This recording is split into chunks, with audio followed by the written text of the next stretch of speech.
What's up, everybody? Thralls Metal here once again. I'm Necrotic Nick. I'm Jammin John. And we have an album review for you, and one that we've been actually eagerly anticipating, well, for some reasons that I'm going to go into here in a little bit. We are going to go over the first full-length from Engulf, The Dying Planet Weeps. This comes out on the 12th of January on Everlasting Steel Records. This band formed in 2015 in New Jersey. Again, this is their first full-length, but they do have 3 EPs, which I'm going to let John take over on because he's actually got a little bit more experience with this band than I do. Yeah, although they have 3 EPs, I chose to go over the 2019 release, Transcend, on an episode of What's John Jamming. I'm pretty sure it was very early on in What's John Jamming too. But yeah, I went over it because it was chuggy and dissonant and gross, and it's still chuggy, dissonant, and gross. And although we say they, it is a one-man band. Mr. Hal Microtzicus, if I said that wrong, I am sorry, Hal.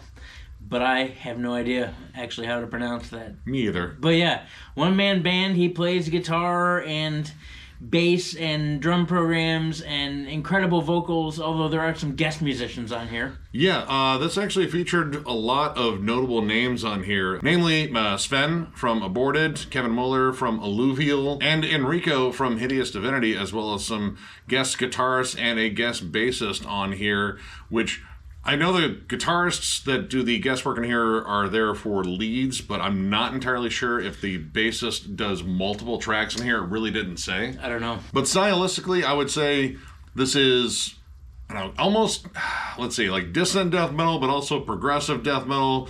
Also a lot of elements of old school and modern death metal. It's kind of a big death metal casserole full of riffs and chugs and, you know, dissonant melodies and harmonies and yeah, it's kind of an interesting hodgepodge, and there's lots of cool atmospheric sections, and it's really got a lot going on with it. Starts off with the song Withered Suns Collapse, cosmic synths, light dissonant melodic lead-in, and a good build, and then from then on just hits you in the face with riffs. Yeah, the way this leads in is really interesting because I felt like I was listening to the lead-in to a stoner metal band. Like, it kind of has that sort of like desert rock atmosphere, like a little bit of Caius, a little bit of Sleep, and then it just slams into you at like aborted speed. Blast beats, twisting, gnarly riffs.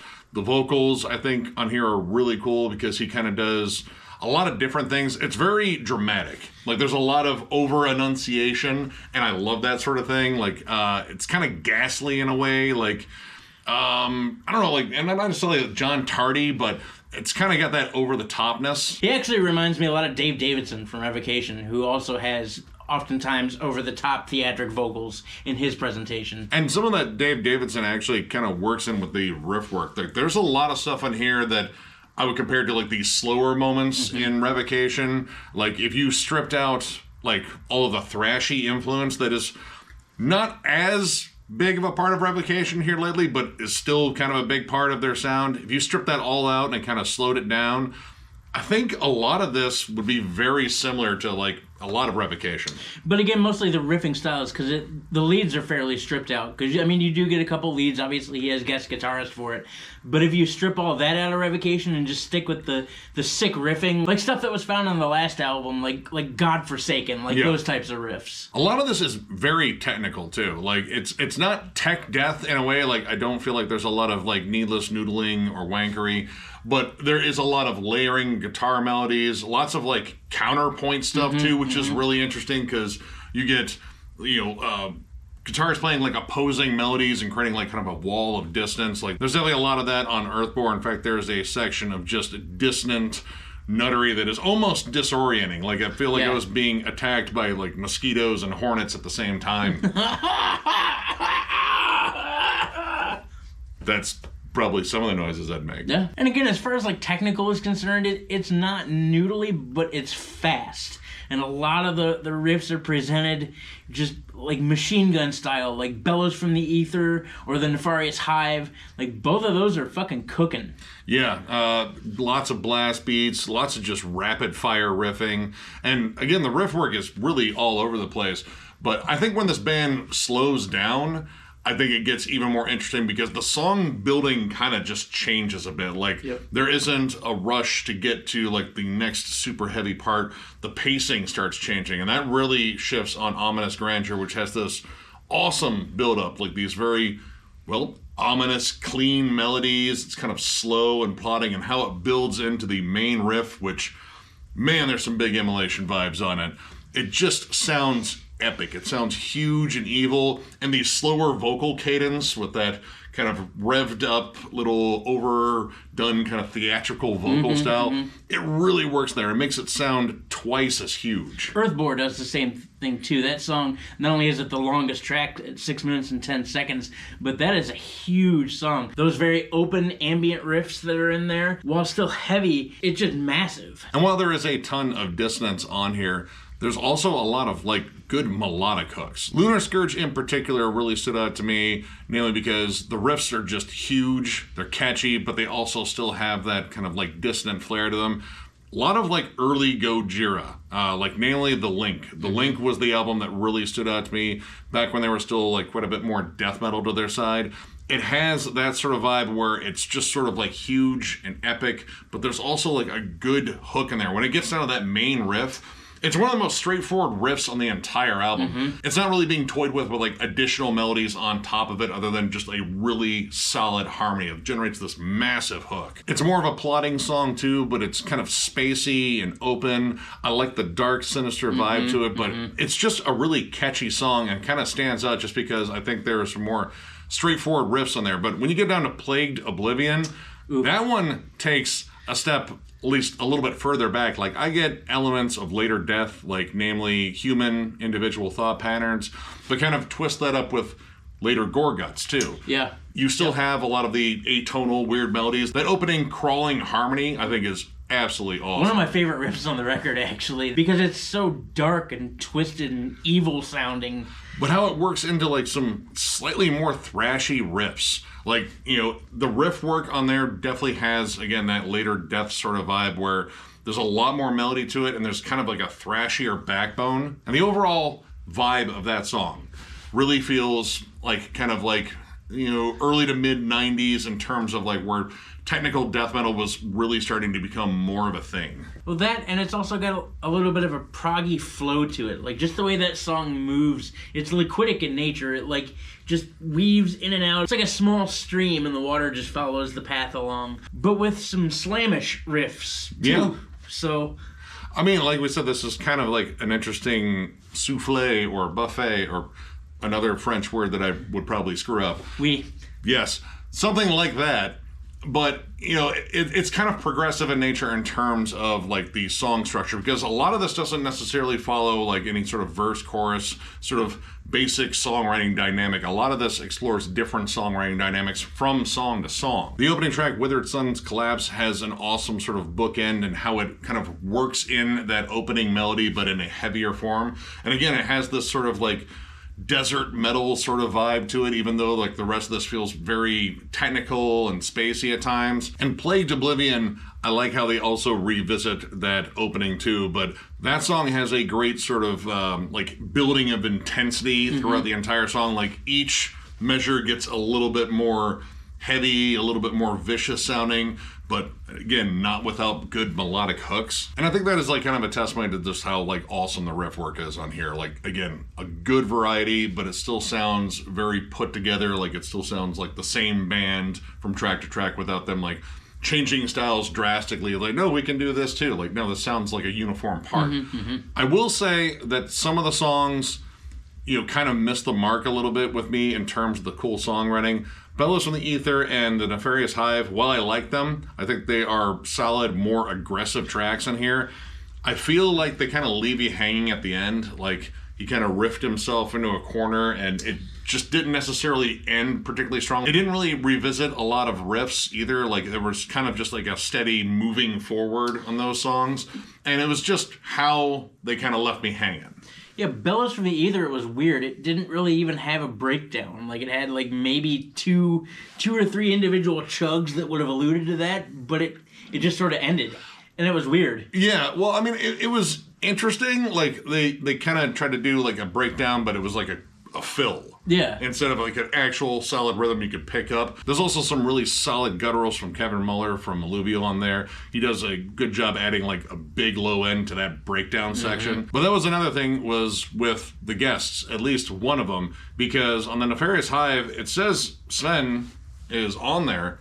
And for the life of us, we could not really hear him unless he was like just blended in. He could have been the first verse. I thought I heard something different vocally, but okay, for me, like, Sven is one of my favorite death metal vocalists. Like, just hands down, that guy has a tremendous delivery, and his voice is his voice. Yeah. Like, you know for a fact that's Sven, and the way he just belts shit out there, and like, I couldn't hear it, and I was kind of let down.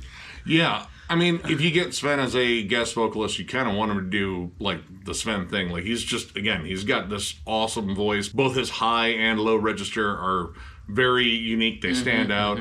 Didn't really get that on there. And then the last track. Well, the last two tracks, I like it. I really like it, in fact. I think, honestly, it's one of the most dynamic songs on the entire album. And I say that as, like, a singular song because Earthbore and the title track are essentially kind of one song. And I was kind of wondering why the title track needed to be separate from Earthbore. You know, it feels like an additional piece, and it's really good. Like, it supplies a heavy breakdown at the end, a really good melodic lead out because the song leads in very melodically. It's, again, very dynamic song. Like, lots of cool stuff going on in that song in particular. But I don't understand why it needed to be two songs. Like, I feel like this should have been 7 tracks, and that last track should have just been longer, and that outro should have been just part of Earthbore. I don't know. The end of Dying Planet Weeps, outside of that dissonant harmonic bendy tag thing that's on the end, like, it does sort of lead out like Withered Sun's Collapse leads in. So, like, there's your bookend moment, but from what you're saying, it also could have ended on Earthbore. They could have just elongated Earthbore and made that end happen. Yeah. Like, instead of... Because the last track's only 2 minutes and some change long. Like, okay. Yeah, and I mean, in terms of a track break between the two, they kind of flow seamlessly into one another. So, I don't know. Like, it doesn't feel necessary that there's a track break there, but overall, honestly, I really dug this. This was really solid, and honestly, this is my first time sitting down and listening to an entire album by this band. Like, I've only heard tracks here and there that John has played me, and I've liked what I've heard. I just never got back around to listening to them. I mean, in your defense, they were EPs, and they're very short EPs. Transcend only has 3 or 4 tracks on it, I can't remember. But, like, I mean, they're very short, so even if you've only heard a song here and there, chances are you've heard all 3 EPs.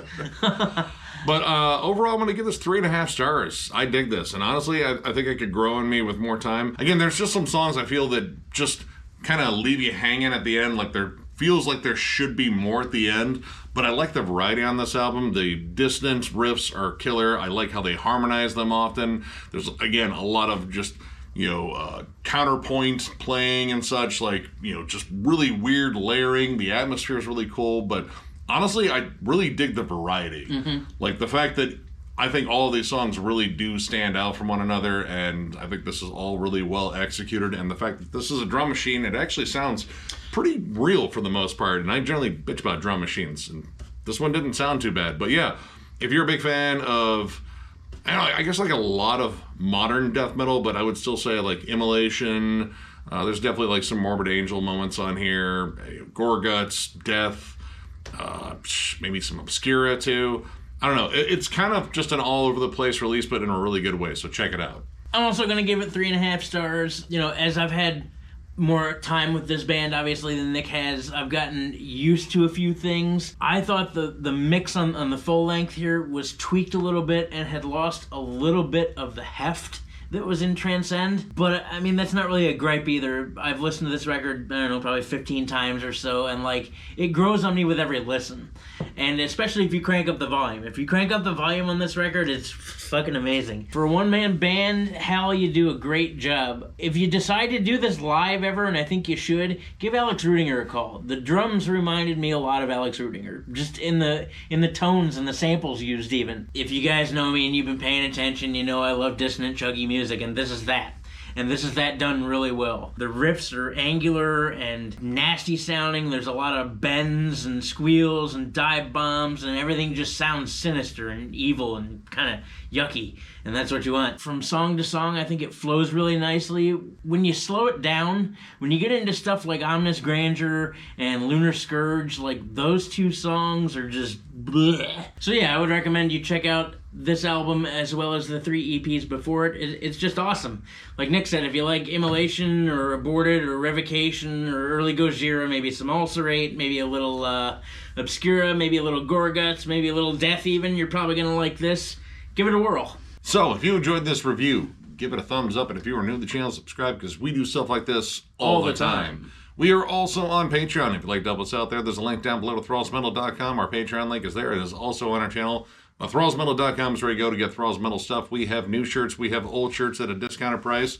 We even have hats. So if you are looking for any of that stuff, click the link down below. Tons of stuff going on at Thralls of Metal, because there's always tons of stuff going on at Thralls of Metal. We're only in the, second week of January? Like, there's so much more coming. Tons of reviews. Black Dahlia Murder ranking is coming, and then after Black Dahlia Murder, the mighty Meshuggah, which is going to be a real trip to try and rank. But anyway, yeah, we got that coming. Just tons of cool content coming your way, because that's what we do. But we couldn't do it without you guys. Thank you very much for tuning in and still paying attention to us and still talking to us, which we enjoy, because not a lot of people talk to us in real life. So we'll do that. But yeah, thank you. Yeah, you guys are amazing. And again, tons of stuff coming your way. So one more big thank you, because you guys rule. And we will catch you later.